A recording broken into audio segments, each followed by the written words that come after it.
ওয়াইদা মাতা ফাত্তাবিউ, যদি কোনো ব্যক্তি মারা যায় তাহলে তার জানাজায় শরীক হতে হবে। এর হুকুম আমরা অনেকেই জানি, জানাজায় শরীক হওয়া এটি হচ্ছে ফারজে কিফায়া, মানে কিছু সংখ্যক মানুষ যদি জানাজাতে দাফন কাফনে শরীক হয়ে যায় তাহলে যথেষ্ট হবে সবার তরফ থেকে। কিন্তু যদি কেউ না যায়, কোনো এলাকায় কোনো ব্যক্তি মারা গেল আর তাকে এভাবেই ফেলে দিল, কেউ গেল না, তাহলে সবাই গুনাহগার হবে। জানাজায় শরীক হওয়ার ব্যাপারে আমরা ফজিলতের হাদিস শুনেছি অনেকেই। জানাজায় অংশগ্রহণ করা কতটা গুরুত্বপূর্ণ এই হাদিস থেকে আরও স্পষ্ট।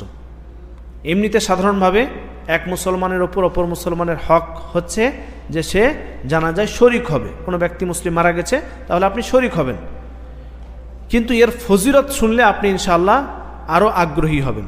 রাসূলুল্লাহ সাল্লাল্লাহু আলাইহি ওয়াসাল্লাম তিনি বলেন, মান শাহিদাল জানাজা হাত্তা ইউসাল্লি, যে ব্যক্তি জানাজায় শরীক হলো এবং জানাজার সালাত আদায় করলো, নামাজ পড়লো, ফালাহু কিরাত, তার জন্য এক কিরাত।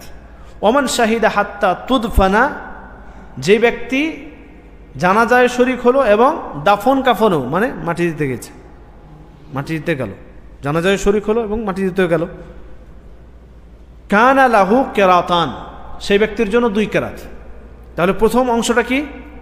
প্রথম হচ্ছে শুধু জানাজা মানে নামাজে। উদাহরণস্বরূপ জালালা মসজিদে, জামে মসজিদে জানাজার কথা আপনি শুনতে পেলেন, শুধুমাত্র সেখানে জানাজা পড়ে চলে এলেন, তাহলে আপনার জন্য 1 কিরাত। আর আপনি এখানে জানাজা পড়ার পর আবার কোথায় গেলেন? রাসূল সাল্লাল্লাহু আলাইহি ওয়াসাল্লাম বলছেন, ওমান শাহিদা হাত্তা তুদফানা, যতক্ষণ পর্যন্ত দাফন কাফন হচ্ছে ওখানেও গিয়ে আপনি শরীক হলেন, মাটি দিতে গেলেন, ফালাহু কিরাতান, সেই ব্যক্তির জন্য 2 কিরাত।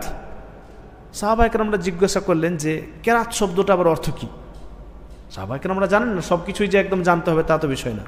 আর কোনো সময় এমন হতো যে কিছু বিষয় যদি তেনারা জানতেন, তেনারা আল্লাহ রাসূল সাল্লাল্লাহু আলাইহি ওয়াসাল্লামের কী উদ্দেশ্য সেটা বলার, সেটার জন্য তেনারা প্রশ্ন করতেন যে আল্লাহ রাসূল সাল্লাল্লাহু আলাইহি ওয়াসাল্লাম কিরাতান বলতে কী বুঝাচ্ছেন।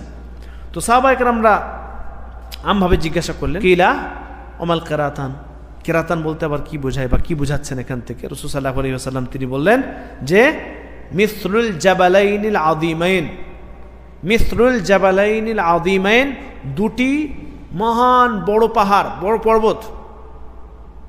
অন্য এক হাদিসে আরও স্পষ্ট রয়েছে, সেখানে আল্লাহ রাসূল সাল্লাল্লাহু আলাইহি ওয়াসাল্লামের হাদিসে স্পষ্ট যে সেটি হচ্ছে উহুদ পাহাড় সমান।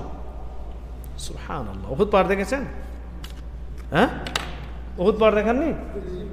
মদিনায় এতবার ঘুরে এসেছেন, উহুদ পাহাড় দেখেননি মানে? তো আল্লাহ রাসূল সাল্লাল্লাহু আলাইহি ওয়াসাল্লাম কি বললেন? জানাজায় শরীক হলে 1 কিরাত পাবেন।